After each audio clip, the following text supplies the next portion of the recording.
ఉప్మా చేస్తున్నాను. స్టార్ట్. ఈరోజు ఉప్మాలోకి టమోటా, ఎర్రగడ్డ, కరివేపాకు, పచ్చిమిరకాయ, కొత్తిమీర వేసి ఉప్మా చేయాలి ఫ్రెండ్స్. వేసుకోవాలి ఫ్రెండ్స్. నెక్స్ట్ ఆవాలు వేసుకోవాలి ఫ్రెండ్స్. వేస్తున్నాం ఫ్రెండ్స్.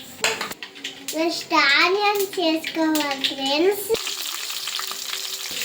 నెక్స్ట్ పచ్చిమిరపకాయ, నెక్స్ట్ కొత్తిమీర, నెక్స్ట్ కరివేపాకు వేసుకోవాలి.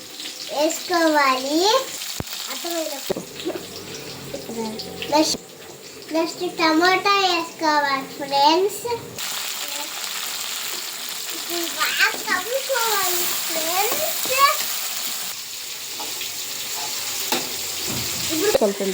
నెక్స్ట్ ఉప్పు వేసుకోవాలి ఫ్రెండ్స్. ఒక గ్లాసుకి 2 గ్లాసెస్ వాటర్ పోసుకోవాలి. వాటర్ పోసుకున్నాను ఫ్రెండ్స్. బాగా తిన్నాక రవ్వ వేసుకోవాలి ఫ్రెండ్స్. ఇప్పుడు రవ్వ వేసుకోవాలి ఫ్రెండ్స్. అదే ఇప్పుడు కలపాలి ఫ్రెండ్స్. ఇప్పుడు ఉప్మా రాదు ఫ్రెండ్స్. తిన్నాను.